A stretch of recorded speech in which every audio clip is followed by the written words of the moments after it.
Linha de passe, falando da Libertadores, gaúchos em ação, não foi uma noite feliz para a dupla Grenal. Os dois times não se apresentaram bem, em circunstâncias diferentes, com escalações bem diferentes. O que eu quero dizer, o Internacional, pensando muito possivelmente no confronto dificílimo pelo Campeonato Brasileiro que terá contra o Flamengo, teve um time basicamente reserva lá no Chile e o Inter acabou derrotado pela Universidade Católica, e o Grêmio empatou no finalzinho com o Diego Souza de pênalti, mas perdia por 1-0 para o América de Cali. Fez um jogo muito ruim o time do Renato, com titulares. Ainda assim o Grêmio se garante na primeira posição, mesmo tendo jogado mal nesta sexta e última rodada da fase de grupos. Sejam todos bem-vindos. Linha de casa é a nossa hashtag. Estou, você nota, com Leonardo Bertozzi, André Kfouri, Vitor Birner, Mauro César e com você, fã de esportes, pela hashtag Linha de Casa. Antes até da gente começar a falar mais especificamente sobre os gaúchos, Grêmio e Internacional, vamos dar uma olhada em como ficaram os dois potes. Amanhã, 10h30 da manhã, sorteio ao vivo das oitavas de final, sem travas, apenas primeiros contra segundos. Pote 1 contra pote 2, às 10h30 da manhã o Fox Sports vai transmitir o sorteio que vai definir os confrontos das oitavas de final. Nós temos uma tela que apresenta as equipes que terminaram na primeira, na segunda posição, portanto a configuração dos potes. Pote 1, Flamengo, Palmeiras, Jorge Wilstermann, River Plate, Grêmio, Nacional, Santos e Boca. Pesadíssimo pote 1. Pote 2, Independiente Del Valle, Guarani do Paraguai, foi o segundo do grupo do Palmeiras, o Atlético Paranaense, LDU lá de Quito, Internacional, o Racing da Argentina, aí para aumentar um pouco mais, assim como no caso do Inter e da LDU, o peso, né, deste pote, Delfim e Libertad. O Libertad fez de tudo para ser eliminado, mas conseguiu se classificar mesmo perdendo em casa nesta noite de quinta-feira. O que te vem à cabeça olhando para esses potes, Vitor Birner? O que você achou dessa configuração, olhando para os times? O pote 1 tá bem mais forte, demonstra estar bem mais forte que o pote 2? Tudo bem, Paulo? Boa noite a você, aos colegas, aos fãs e às fãs do esporte. Está mais forte. Hoje eu vendo os jogos do Inter e Grêmio, o Inter em alguns momentos com a chance de terminar na liderança, o Kudê colocando o Galhardo quando faltavam cerca de 20 minutos, um pouquinho menos talvez, ali para o término do jogo, pensando, já sabendo no resultado que poderia ficar no primeiro lugar, exatamente porque o primeiro pote é bem mais forte que o primeiro.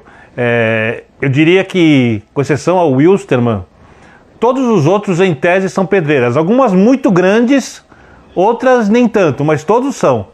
Porque, fazendo uma avaliação mais ampla do que a gente assistiu nessa primeira fase da Libertadores, da fase de grupos, né, da Libertadores, por exemplo, o Palmeiras não jogou um grande futebol, mas eu não vou desprezar completamente o Palmeiras na competição porque tem um grande elenco. O Santos se classificou em primeiro, num grupo fácil, se classificou. Mas tem um contra-ataque perigoso, tem a camisa de peso, tem algumas coisas ali que podem dificultar. Para mim, as grandes pedreiras, as principais, são River e Flamengo. São duas bombas para quem cair contra essas equipes. O time mais bem treinado da América, nesse momento, é o River Plate, mesmo perdendo quarta. E com alguns desfalques talvez, um ou outro jogador, é um time que sabe muito bem o que fazer, talhado a esse tipo de jogo, e o melhor elenco da América, que é o elenco do Flamengo, que é um time que tende a crescer, até porque vai demorar um pouquinho para começarem as oitavas de final, e aí o time tem condições de se arredondar. Por outro lado, no pote 2 também tem algumas bombas. Eu não gostaria de pegar o Del Valle, por exemplo. Não acho que é uma boa. O Del Valle pode até sucumbir, jogar mal, você tomar uma goleada pela característica da equipe, mas eu não gostaria de pegar o Del Valle. Não gostaria de pegar o Racing, que ficou em segundo lugar, porque perdeu um jogo pro Nacional em que o Racing foi melhor. Então, eu diria que tem mais pedreiras na chave 1. E esse sorteio, para quem pretende ir longe na competição, ele é essencial. Porque não vou fazer uma comparação tão próxima quanto a gente viu na Liga dos Campeões. Mas é só lembrar como o sorteio é importante para ver como era uma chave na última Liga dos Campeões e como era a outra chave. Como era difícil um lado e como o outro era mais fácil. Então eu acho que os torcedores amanhã podem torcer muito por esse sorteio, porque ele pode ser definitivo e até dar algumas equipes, talvez o Palmeiras apareça com um técnico, mas tem para se organizarem melhor para as fases decisivas da competição. Nós estamos apresentando os gols dessa noite, das partidas envolvendo os times brasileiros, já com mais 8, né? No tempo ali de acréscimos, a batida do Diego Souza para empatar para o Grêmio. Para 2 pilares dessas duas equipes, a noite foi pior ainda do que no geral.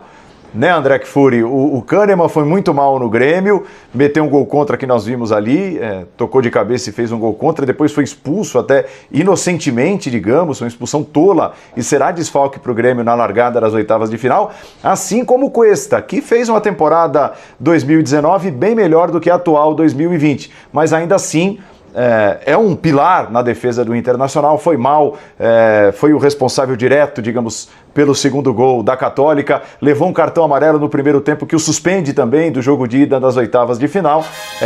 Um pouco do reflexo do que foi essa noite dos gaúchos, esses 2 zagueiros tão mal nessa quinta-feira. Boa noite, André. Boa noite, Paulo, um abraço a você, aos companheiros e aos nossos fãs de esporte. Bom, quando você vai para um mata-mata de Libertadores e você tem o desfalque de jogadores importantes que realizam papéis centrais no seu sistema de jogo, às vezes por liderança pessoal, às vezes por uma referência técnica, e no caso desses 2, eu creio que podemos falar dos 2 jogadores em termos de importância para suas equipes, também nesses aspectos. E tanto o Grêmio quanto o Internacional não os terão no primeiro jogo de fase de oitavas de final, mata-mata, no momento em que a competição como a Copa Libertadores da América mostra ano a ano todas as suas características de imprevisibilidade e de dificuldade além daquilo que acontece no campo de maneira normal. Você não tem como fazer previsões, você tem que tentar fazer o seu melhor, e o balanço do acaso, às vezes da falta de sorte, jogadores que você não tem em momentos cruciais, pode determinar muita coisa. Além, é claro, do sorteio. O Birner falava do emparceramento, o posicionamento. Eu vi o jogo do Internacional hoje, porque era o jogo que nos apresentava mais perguntas. O Inter precisava de um determinado resultado, dependendo do que acontecesse nessa noite de Libertadores. O Grêmio já tinha a sua vaga assegurada. O posicionamento, a postura do Inter, a partir do momento em que saiu o gol do América em Porto Alegre, foi de dar um passo à frente e fazer o que estivesse ao alcance ali, com a escalação que o Kudê determinou e o acréscimo dos jogadores que entraram, como o Birner mencionou, para vencer o jogo fora de casa, deixando muito claro, não apenas com isso, mas com a marcação um pouco mais adiantada nos últimos 20 minutos, que interessava muito ao Internacional ser primeiro nesse grupo, para fugir da maioria dos pesos pesados no sorteio dessa sexta-feira. Não significa que quem está no pote 1 vai ter sempre um encontro favorável do ponto de vista técnico. Acho que isso o Birner explicou bem. Existem adversários no pote 2 que são duríssimos, mas você tem maiores possibilidades de, pelo menos nessa fase de oitavas de final, encontrar alguém para quem você possa olhar de cima para baixo. Mesmo com todas as surpresas e mesmo com todos os mistérios da Copa Libertadores da América. E você não ter jogadores importantes é um problema a mais. Tanto o Grêmio quanto o Internacional hoje não mostraram um futebol. De novo, eu não assisti o jogo do Grêmio, falo mais pelo resultado, um pouco de melhores momentos. Mas o que me parece em relação ao Inter, que foi o jogo que eu vi, não foi um futebol para deixar o torcedor animado, o torcedor com esperanças, e eu não me refiro aqui apenas ao fato do Inter não ter ficado em primeiro lugar. O sorteio, sim, vai ser um pouco mais tenso. Oi, Léo, bem-vindo. Tudo bem, Paulo? Boa noite a você, boa noite aos companheiros, boa noite ao fã do esporte. O que significa o Inter ter ficado em segundo? Bom, se você olha para o sorteio, ele tem 50% de chance de pegar um brasileiro e 75% de chance de pegar um brasileiro, ou o Boca ou o River, né? Então, certamente dá para entender por que no segundo tempo, quando viu a possibilidade de se abrir ali, de tentar brigar pelo primeiro lugar, o Kudê fez as alterações que fez, abriu o time, enfim, até teve a chance de fazer o segundo gol naquela bola do Yuri Alberto e acabou no final tomando o gol. A gente está revendo aí os potes justamente para ter essa noção. Agora, a gente fala sempre que a fase de grupos da Champions é previsível, a da Libertadores não foi muito diferente disso, né? O que saiu da normalidade aí? O Jorge Wilstermann ser o primeiro colocado no grupo de Libertadores, claro que não é o normal. E o Nacional à frente do Racing, respeitando toda a história, tradição e grandeza da camisa do Nacional, o Birner pontuou bem. O Racing é melhor, inclusive foi melhor nos jogos, né? Perdeu por detalhe, mas o normal aí seria o Racing no pote 1.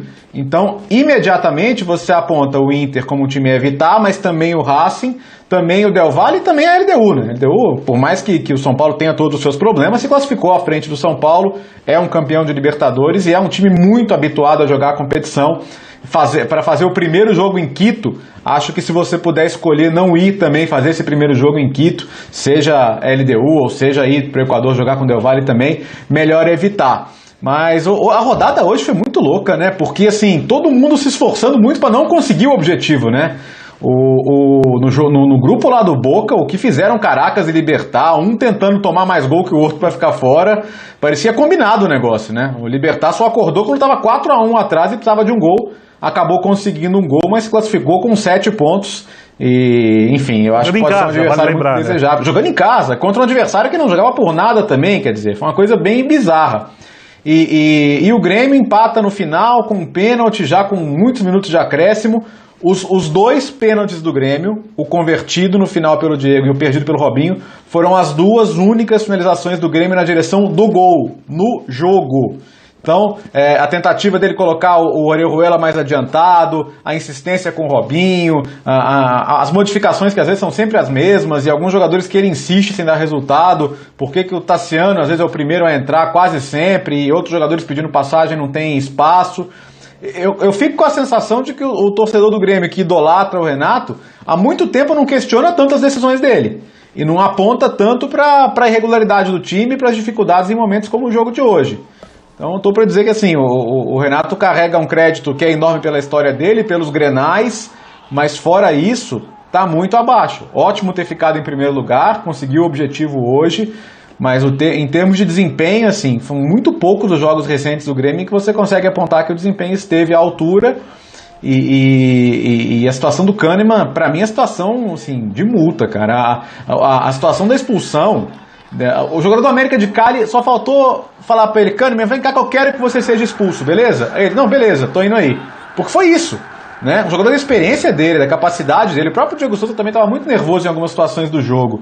Então são situações de inteligência emocional que um time recentemente campeão da América como o Grêmio não pode ter, né? Me chamou muito a atenção isso.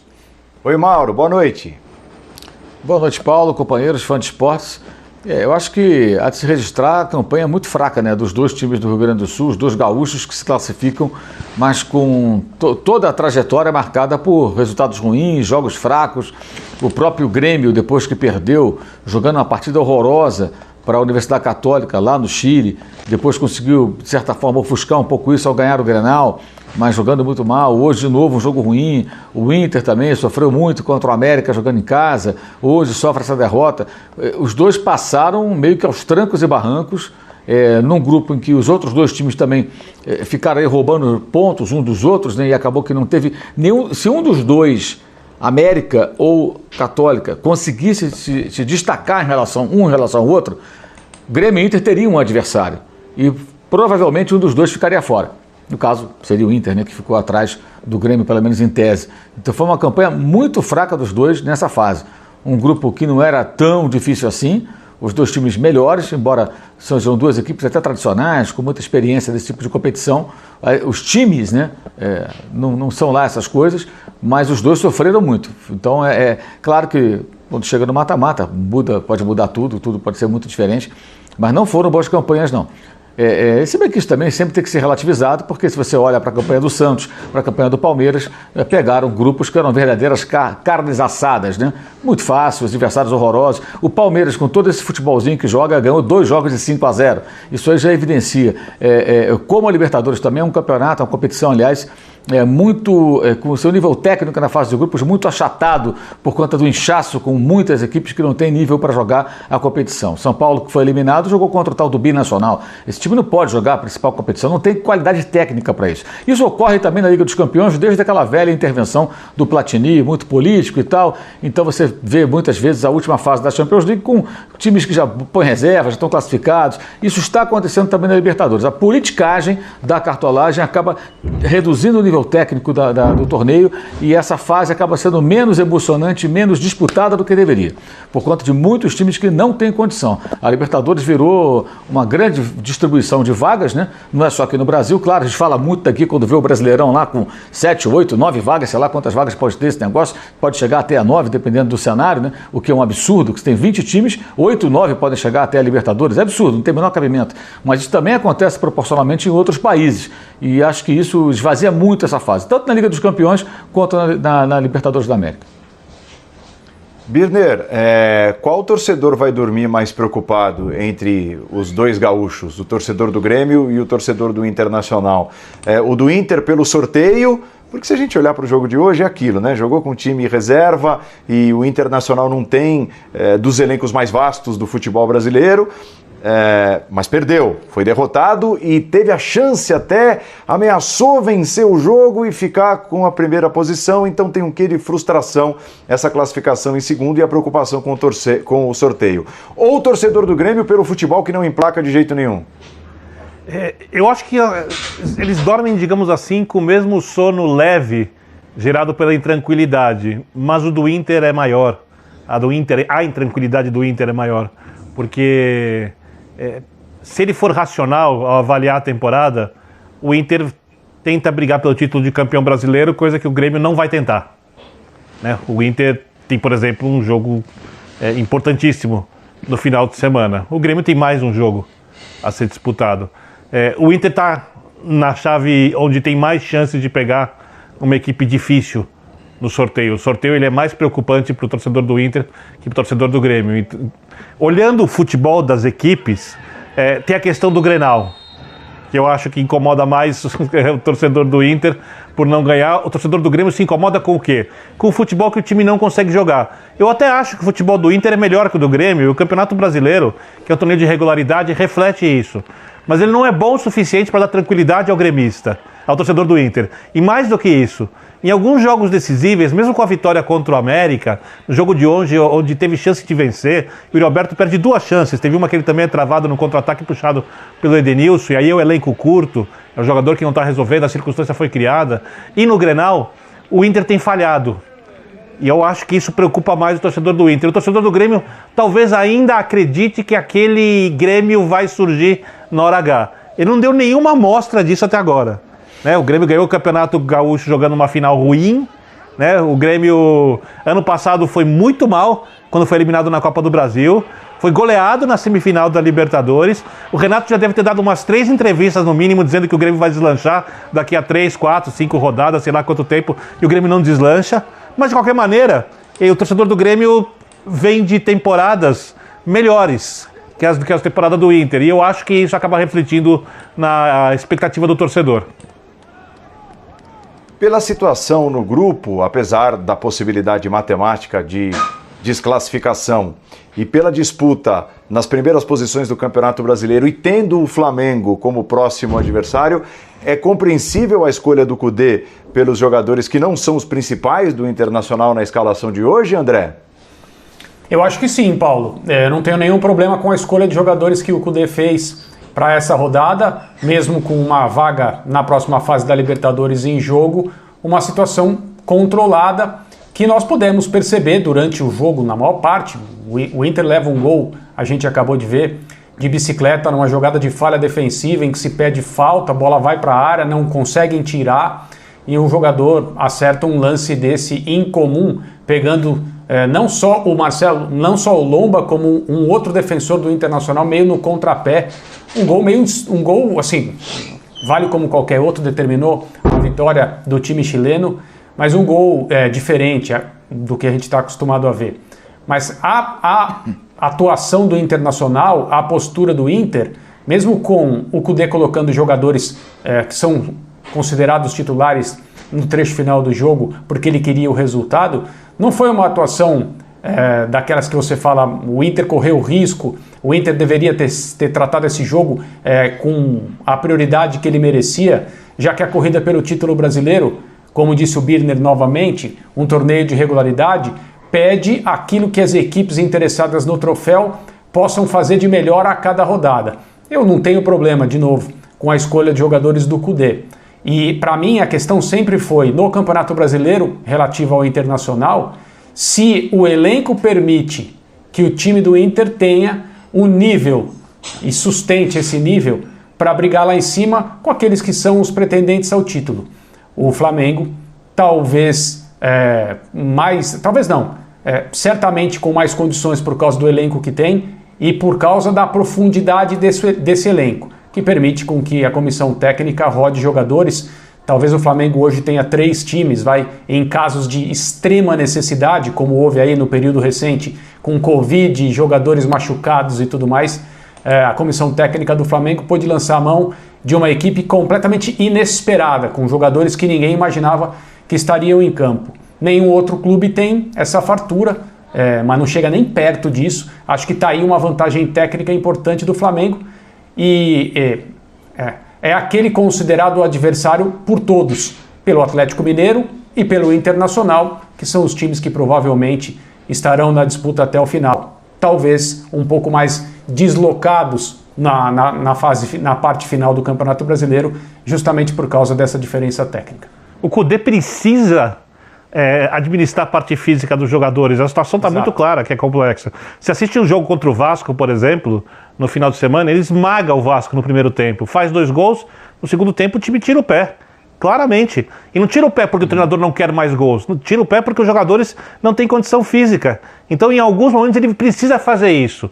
Ele tinha um jogo de hoje, onde a chance era muito pequena de ser eliminado, quase nula, e muito pequena de terminar em primeiro lugar.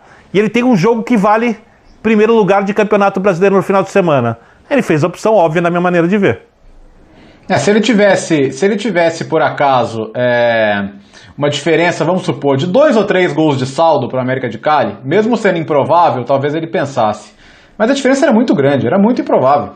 No momento em que tomou o segundo gol da Católica, o Grêmio teria que tomar mais 3 gols em poucos minutos para que a eliminação do Inter se concretizasse.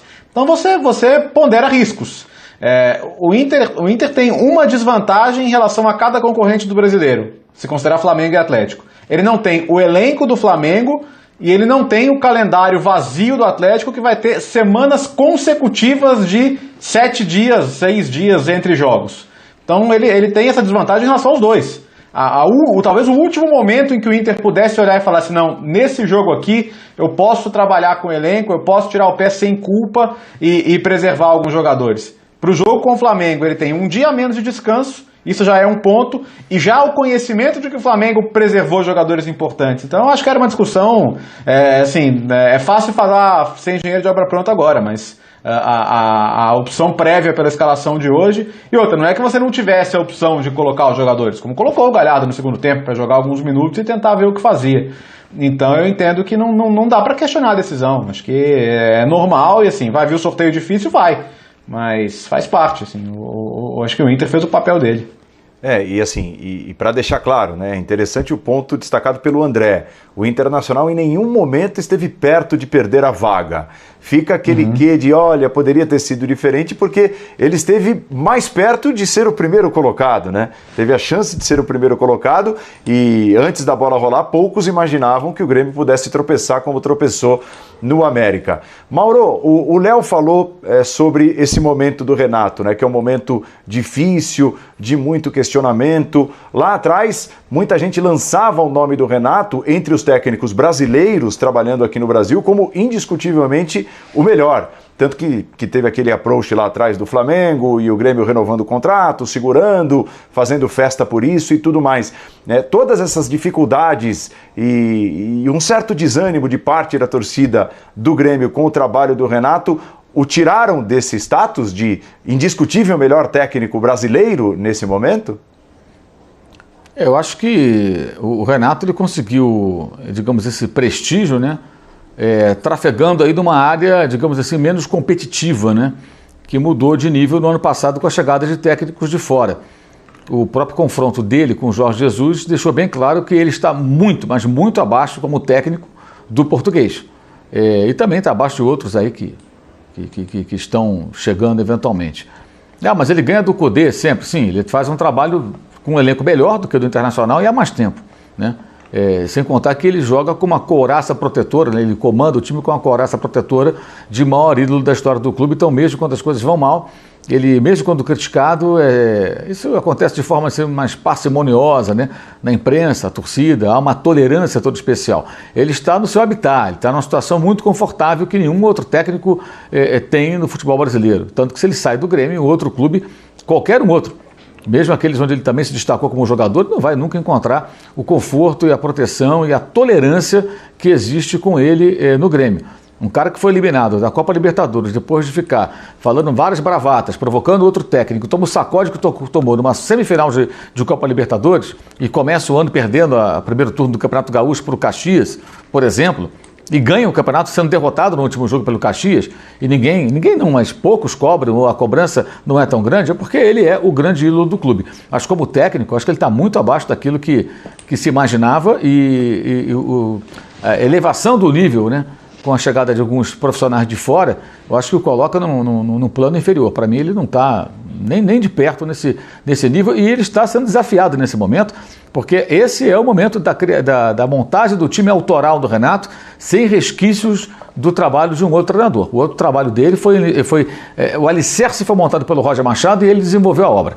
Agora ele tem que montar lá de baixo, e tem tido muitas dificuldades. E isso está bem claro no futebol que o Grêmio tem praticado. Aliás, mais uma vez, né, o Cudê se vê nessa discussão toda, porque o Cudê consegue fazer o Internacional, mesmo com o elenco inferior do Flamengo e também do Atlético, se você considerar inclusive os desfalques importantes que teve por graves lesões. O Inter está na ponta da tabela do campeonato. A gente está se aproximando do final do primeiro turno e o Internacional disputa a Copa Libertadores, vai entrar na Copa do Brasil, joga o Campeonato Brasileiro, está em primeiro lugar. O Grêmio está fazendo o quê? Ele está passeando, como já disse no passado o próprio Renato, no Brasileirão. Ele não disputa o campeonato, ele já abriu mão, já perdeu pontos, está tudo bem. Quer dizer, é uma situação até meio bizarra, né? Porque não se cobra por isso. Olha só que situação curiosa. O Inter tem que se equilibrar vários pratos, né? Porque ele joga diferentes competições. Por que o Grêmio não joga? Porque o Inter tem sido competente o bastante para liderar o campeonato. E se no domingo não perder para o Flamengo, e dependendo do jogo do Atlético e tal, ele vai continuar na ponta. Vencendo, certamente continuará na ponta, pelo menos por mais alguns dias, pelo menos. E o Grêmio? O Grêmio está muito longe disso. O Grêmio passou uma parte do campeonato na parte de baixo da tabela, do 10º lugar para baixo, até agora. Repito, estamos nos aproximando do final do primeiro turno. Então, é meio que um prêmio pela incompetência ou pela incapacidade, né, de disputar o campeonato. Mais uma vez. Mas como ele está no mata-mata, sempre tem uma desculpa, sempre tem um perdão, sempre tem uma tolerância. Imagine se o Cudê, chegando da Argentina para comandar o Internacional, estivesse hoje na posição do Renato, o Renato na ponta da tabela do Brasileiro. Será que ele conseguiria se sustentar no cargo? É claro que não, ou é provável que não. Por quê? Porque ele não tem o histórico de ídolo que tem o Renato. Então toda análise sobre o Renato no Grêmio, ela é um tanto quanto contaminada pela idolatria que o cerca no clube, na torcida e até na própria imprensa, porque muitas vezes o jornalista do Rio Grande do Sul que quiser criticar o Renato tem que ser muito corajoso, porque metade do estado vai bater nele, vai se revoltar com ele. O Renato ele é protegido pela torcida do Grêmio e é um ambiente onde tem duas grandes torcidas rachando no meio do estado. É bem complicado. Para ele é confortável, mas olhando assim no geral, eu acho que o trabalho dele nesse ano deixa muito a desejar, o futebol fraco, abaixo do que o Grêmio pode apresentar, e esse, na minha visão, é o verdadeiro trabalho autoral, do alicerce até terminar o prédio. E está difícil essa obra subir. Lembrando que o Inter teve que jogar fases antes da fase de grupo da Libertadores também. E um dos confrontos não foi um confronto fácil, quer dizer, o Cudê já chegou embaixo de uma pedreira enorme. O Renato, como disse o Mauro, ele tem uma situação muito mais confortável. E isso pesa, sem dúvida nenhuma, na hora do treinador ter lastro, ter paciência da torcida. Quem acha que ambiente de rede social, ambiente externo não pesa na maneira como o jogador se comporta em campo, está muito enganado. São seres humanos.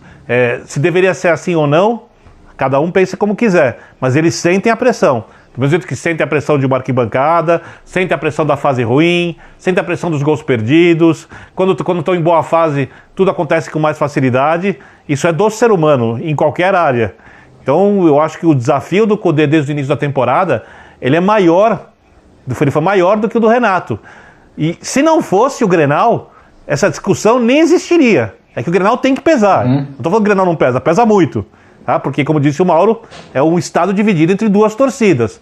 Mas se não fosse o resultado do Renato no Grenal, essa discussão nem aconteceria. Os trabalhos nem sequer seriam comparados. Sabe o que eu acho, Paulo?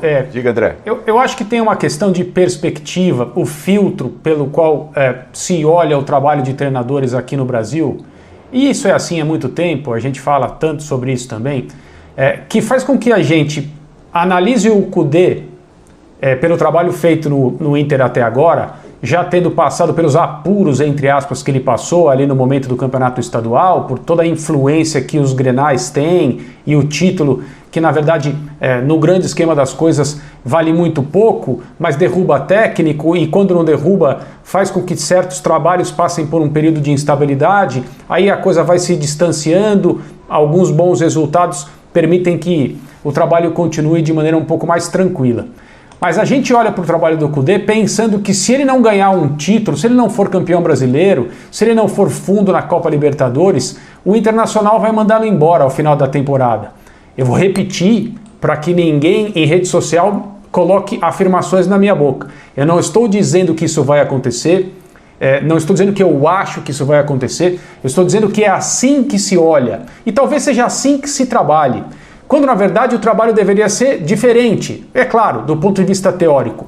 Aí nós estamos fazendo a comparação, nesse momento aqui no Linha de Passe, entre Renato e Kudê. Renato é o técnico mais longevo do Brasil. Sim, ele teve bons resultados quase que a partir do início do trabalho dele, e ele, como desenhou bem o Mauro, é uma figura única na história do Grêmio. Como treinador, ele atua com o peso dessa figura. Isso todo mundo sabe. Então não dá para fazer uma comparação entre posições. O Kudê veio de outro país, não tinha relação nenhuma com o Internacional. Talvez tenha muita gente que o veja como um forasteiro ainda. Ele não teve a capacidade de convencer determinados setores. O que eu estou dizendo é que deveria se olhar para a contratação do Kudê para fazer no Internacional um trabalho para ir melhorando de temporada a temporada. Com mais orçamento, com mais contratações, aperfeiçoando aquilo que ele entende que é a forma de tocar um time como o Internacional. Eu sempre falo sobre isso aqui. Os depoimentos de alguns jogadores lá no início do ano, quando a pandemia ainda não tinha nos assustado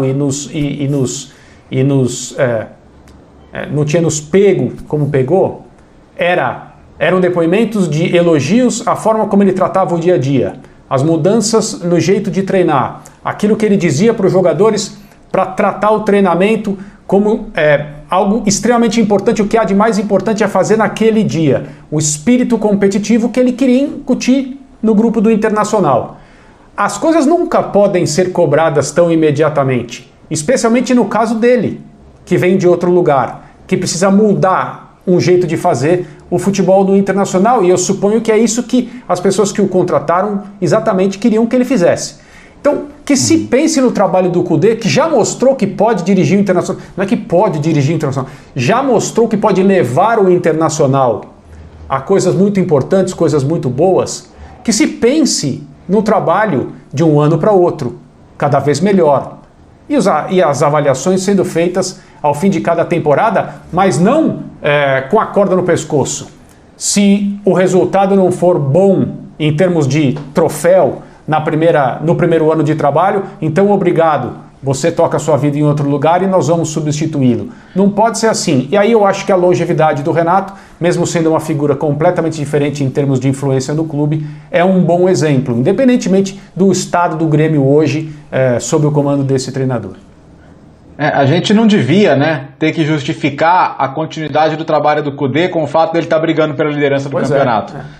A gente se vê obrigado a fazer isso, porque a gente pensa assim, puxa, mas tomando as porradas que ele toma no Grenal, e de fato o que ele entrega nos Grenais é muito pouco, mas perto da figura maior, que é o desenvolvimento do trabalho, de uma maneira de jogar e de uma ideia, isso deveria ser o suficiente. Mas o fato é que, na realidade do futebol brasileiro, a gente sabe que a posição dele não é questionada porque ele está brigando pela liderança do brasileiro e o mérito para isso é indiscutível. Então, enfim, é assim que a banda toca, é assim que funciona. E isso é curioso, porque amanhã, se nas bolinhas sai um Grenal, tudo isso que a gente ponderou aqui vai virar...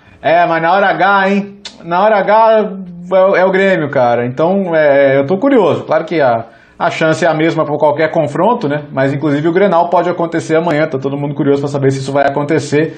E aí as análises do que o Inter pode fazer vão ter muita diferença se o adversário for ou não o Grêmio em função desse histórico recente. É bom sempre que a gente lembre que o principal jogador do Inter, o Galhardo, um jogador que o Cudê trocou de posição para se transformar no melhor jogador do Inter. É importante lembrar que ele perdeu o seu melhor lateral e o seu melhor centroavante sem nenhum jogador de nível sequer similar para a reposição desses mesmos atletas. Eu, quando vejo o time do Inter jogar, eu não consigo achar alguém muito abaixo do que pode render. Eu acho que estão todos ali mais ou menos no que se esperava, alguns em nível um pouco melhor, um ou outro talvez em nível um pouquinho pior, mas nada muito abaixo. No Grêmio eu consigo achar jogadores rendendo bem menos do que podem. De qualquer forma, o Grêmio virou soberano nos Grenais, né, diante do Cudê. Já era um pouco antes, né? Se não me engano, 4 Grenais sem derrota antes, então isso acaba pesando muito nas avaliações, mas é só isso que dá vantagem ao Renato diante do Cudê nas avaliações, só isso, mais nada. Eu acho que para você avaliar um trabalho é pouco, para você avaliar o impacto dos jogos e das emoções, aí sim, considero esse tipo de situação. Entre os técnicos brasileiros, Vitor Birner, o Rogério Ceni nesse momento, em 2020, está acima do Renato? Ele é o cara da vez. O time dele é o time mais bem treinado que o time do Renato. Ele também é um técnico longevo na sua equipe. Ele tem um elenco pior que o do Grêmio. Tem uma colocação melhor que a do Grêmio no Campeonato Brasileiro. Ele tem mais alternativas de jogo, de sistemas que o time do Grêmio. Ele tem uma bola aérea, uma bola parada mais bem trabalhada no ataque que o time do Grêmio. Eu estou pensando aqui no outro técnico brasileiro. Eu acho que o nome do mercado hoje, a gente nunca sabe como é que funciona isso no futuro aqui. Hoje é o Rogério, com uma diferença. O Rogério é um cara muito preocupado em aprender. O Rogério, cada dia ele vai procurar alguma coisa nova para agregar ao seu trabalho. O Rogério, cada dia que passa, ele vai, por exemplo, buscar treinar fora do país, treinamentos de jogada aérea, para aprimorar isso. Porque o objetivo do Rogério é diferente do objetivo do Renato como profissional. O Rogério, desde o tempo que ele foi técnico do São Paulo, o objetivo dele era chegar no São Paulo, fazer um bom trabalho, coisa que ele não conseguiu, né? Então, pelo menos em termos de produção de futebol, cometeu vários erros e teve alguns problemas externos também. Ter sucesso no São Paulo e ser um treinador de sucesso fora do país. Eu não acho que o Renato almeje, por exemplo, trabalhar fora do país, ser um técnico europeu, trabalhando em grandes centros, trabalhando na Espanha, em Portugal, quem sabe na Inglaterra. O Rogério almeja isso e trabalha para isso, busca conhecimento para isso. Então a tendência é que o Rogério evolua. Pois não? Então, eu estava pensando, Birner, uma coisa sobre a imagem do Rogério, né? Como foi muito rápido, até mais do que eu imaginava, esse processo para que o Brasil olhasse o Rogério como Rogério Ceni, treinador de futebol. Acima de Rogério Ceni, ídolo do São Paulo, Rogério Ceni, goleiro histórico.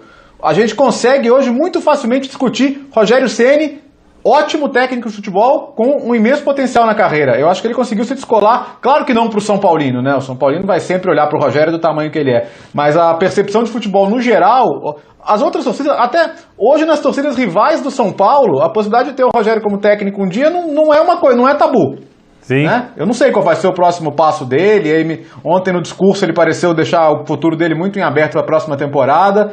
Mas a sensação que eu tenho é essa, assim, hoje se percebe o Rogério técnico de futebol, e isso aconteceu mais rápido do que eu imaginava.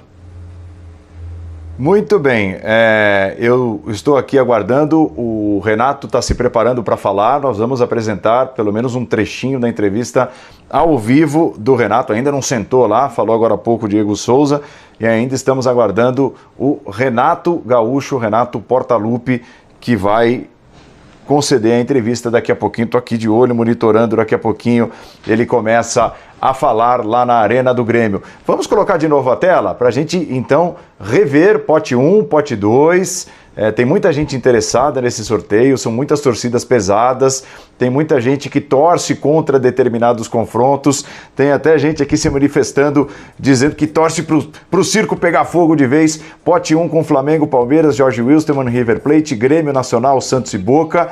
Pote 2 com Del Valle, Guarani, do Paraguai, Atlético Paranaense, LDU, Inter, Racing, Delfim, Libertad. E agora sim, ao vivo no Linha de Passe, vai falar Renato Portaluppi, depois do pobre empate do time dele, o Grêmio empatou com o América em sua arena. Diga lá, Renato.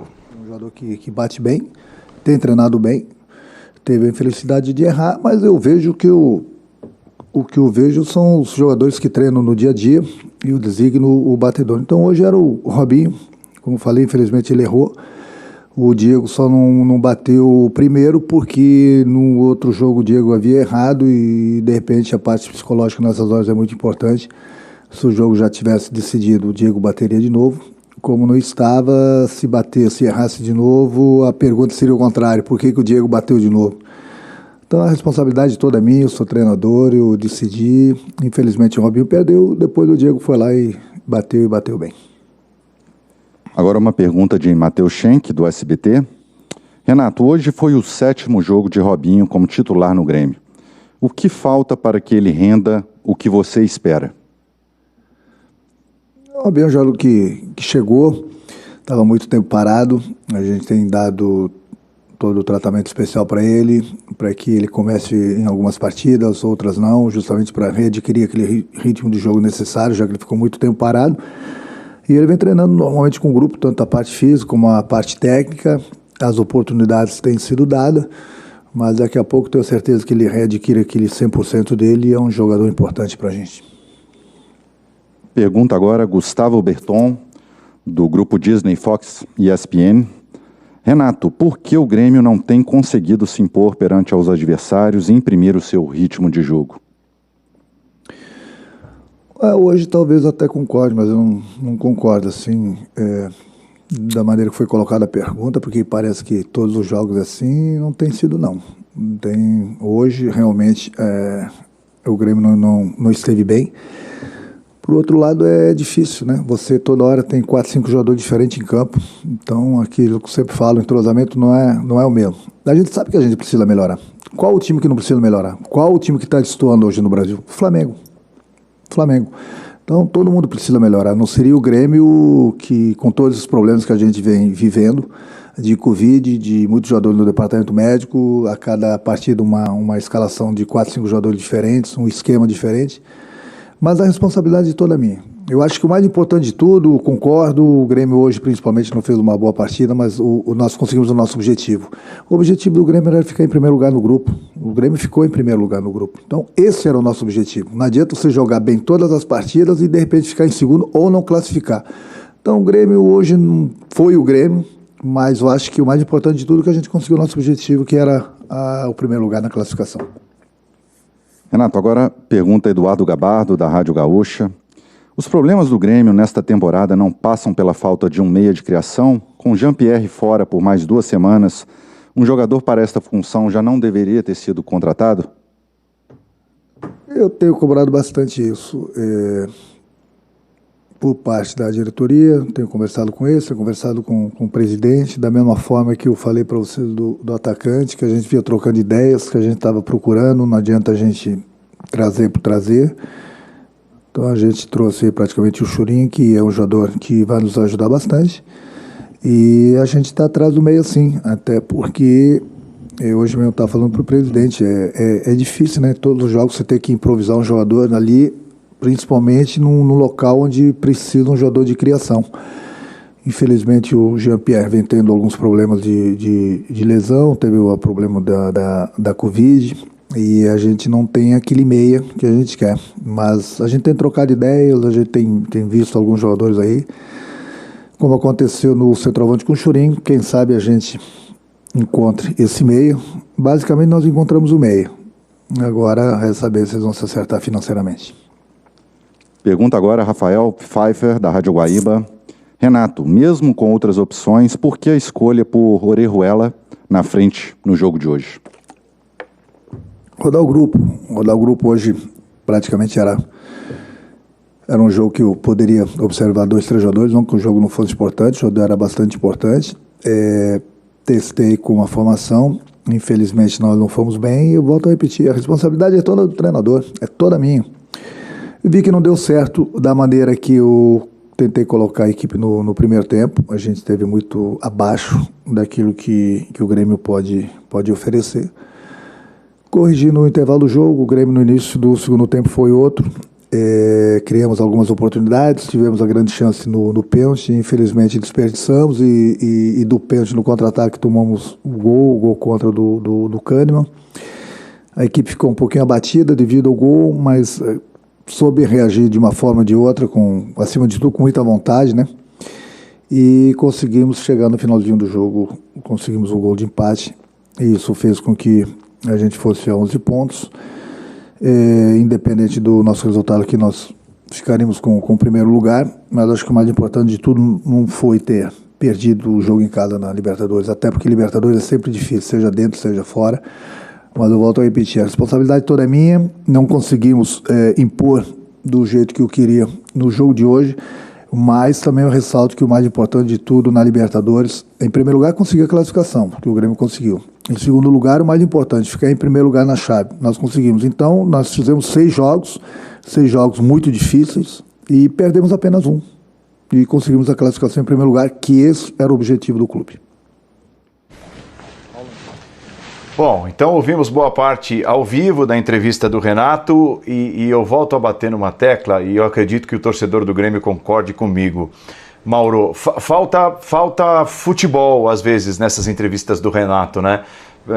Por exemplo, a pergunta do Berton, do nosso companheiro, foi excelente. Por que o Grêmio não consegue se impor? Aí ele discordou da pergunta, dizendo que hoje tudo bem, mas em outros jogos o Grêmio consegue se impor. Não consegue se impor. Aí essa última pergunta do nosso colega, por que o Orejuela foi escalado hoje ali e tal, qual era a tentativa? A tentativa era observar um ou outro jogador. Então assim, talvez o torcedor do Grêmio, acho que ele fica ressentido de explicações um pouco mais técnicas sobre as decisões tomadas pelo Renato e muitas delas contestadas pelo próprio torcedor do Grêmio. As entrevistas do Renato sempre foram entrevistas um tanto quanto diferentes, né? Desde aquelas em que ele ia de óculos escuros, o Cícero Melo colocava óculos escuros também, né? Quando ele estava no Fluminense, e ficava ali um fazendo graça para o outro, o Cícero para ele para o Cícero.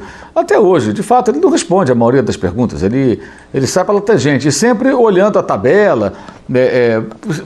Falamos há pouco da questão do Palmeiras. O Palmeiras ganhou 2 jogos de 5-0, fez mais pontos. O que isso significa?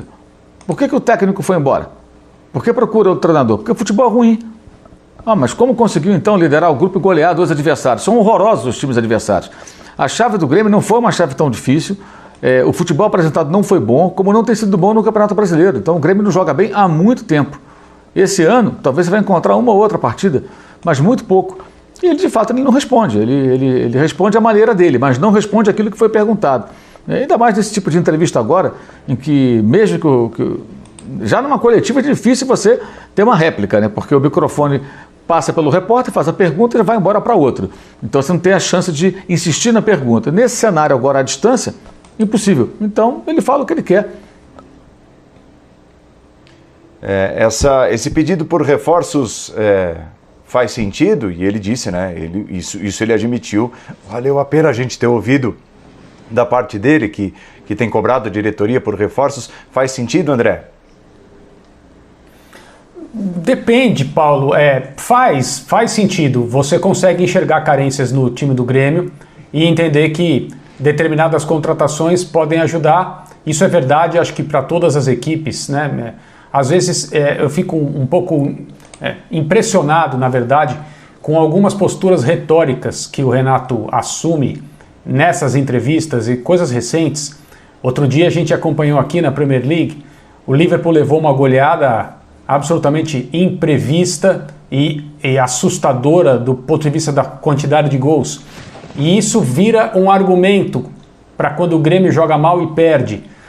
Se você reduzir a análise de uma partida de futebol, quando o seu time vai mal e é derrotado, para um adversário que não deveria vencê-lo, simplesmente respondendo, outro dia o Liverpool levou, quanto foi? 7, 8, alguma coisa assim? 7. Isso. Qual é o próximo passo no debate? Né? Então, você perde, o Liverpool também perde. Você precisa melhorar, o Flamengo talvez seja o único time que não precisa melhorar. Primeiro, está errado. O Flamengo também tem coisas a melhorar. No fim de semana fez 5 gols no Corinthians aqui na Arena pelo Campeonato Brasileiro, num jogo em que, se você fizer uma análise mais fria, deixando o resultado de lado um pouco, o Flamengo teve defeitos defensivos bastante claros, não conseguiu defender a bola aérea do Corinthians algumas vezes, inclusive levou 2 gols, um não valeu, o outro sim. Então assim, todas as equipes têm o que melhorar. E aí isso também é uma tese para que o Grêmio não seja analisado corretamente no momento em que o futebol, que não é aquele que agrada, já perdura por um longo tempo. Então, sim, eu acho que o Grêmio precisa de jogadores. Isso não isenta o Renato de fazer melhor o trabalho dele. E também não o isenta de responder as perguntas de uma forma um pouco mais direta e um pouco mais cabível com aquilo que está sendo perguntado. Porque senão realmente não existe nenhum propósito. Você joga mal, e o Liverpool também toma 7, complica muito. A próxima pergunta deveria ser, para onde nós vamos agora, depois desse exemplo? Eu acho que a formação do elenco tem um pouco a ver com ele. Vamos lembrar que ele, por exemplo, pediu o Thiago Neves para ter esse jogador um pouco mais criativo no início da temporada. Né? E o Thiago Neves não funcionou. E ninguém vai dizer que está surpreso com o fato do Thiago Neves não ter funcionado. Tanto que o Thiago Neves teve bastante dificuldade para arrumar um outro time para continuar na elite do futebol brasileiro. Quer dizer, a formação do elenco passa pelo Renato, até porque o presidente, como todo mundo sabe, tem enorme admiração pelo Renato e vai atender todos os pedidos que forem possíveis do seu treinador. Porque se há um presidente que confia plenamente no seu técnico, tenha ou não razão para isso, esse é o presidente gremista. Então o Renato não pode reclamar muito do elenco. Eu pergunto para o torcedor do Grêmio, ele acha o elenco do Grêmio pior que o do Fortaleza, do Fluminense? Estou citando essas equipes porque elas têm mais regularidade e estão acima do Grêmio no Campeonato Brasileiro porque jogam futebol melhor mais vezes, porque conseguem, pegando a carona no nosso repórter, se impor contra os seus adversários mais vezes, mesmo com elencos piores.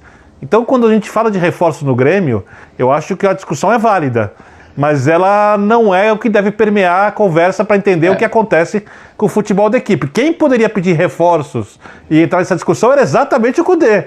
Porque eu não vejo o Inter jogando muito mais do que ele pode jogar com os atuais atletas. O Grêmio pode melhorar bastante, sim, se o trabalho técnico for melhor. Ô, Bira, depende de qual reforço, né? Claro, por exemplo, reforço é reforço, né? Tem que reforçar. Por exemplo, o Thuram como alternativa, eu acho que, por exemplo, quando o Grêmio não tem o Diego Souza, ele sofre muito, porque alguém consegue fazer a referência, ele não tem outro que faça, eu acho que vai ajudar. Agora, já foi citado o Thiago Neves, o próprio Robinho. A sensação que eu tenho é que, assim, para trazer o Robinho, você tá tirando espaço de alguma revelação, de algum jogador. E, cara, o Grêmio revela jogador pra caramba. O Grêmio tem uma ótima categoria de base. Aliás, é isso que fomenta muito do que o Grêmio consegue fazer de negócio hoje. E será que não tá tirando espaço de alguém que poderia ganhar mais oportunidades? Eu vejo o TT, chegando na Champions League e metendo gol no Real Madrid, dando assistência de calcanhar. Será que era muito cedo para ele ter tido oportunidade mais cedo? Às vezes eu penso essas coisas, né? Será que também não é muito fácil pedir, não olhar para o que você tem dentro? Vamos ao intervalo, voltaremos para o desfecho do Linha de Passe desta quinta-feira, já.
Estamos de volta para o encerramento do Linha de Passe, agradecendo Léo Bertozzi, André Kfouri, Vitor Birner, Mauro César, você fã de esportes, pela audiência.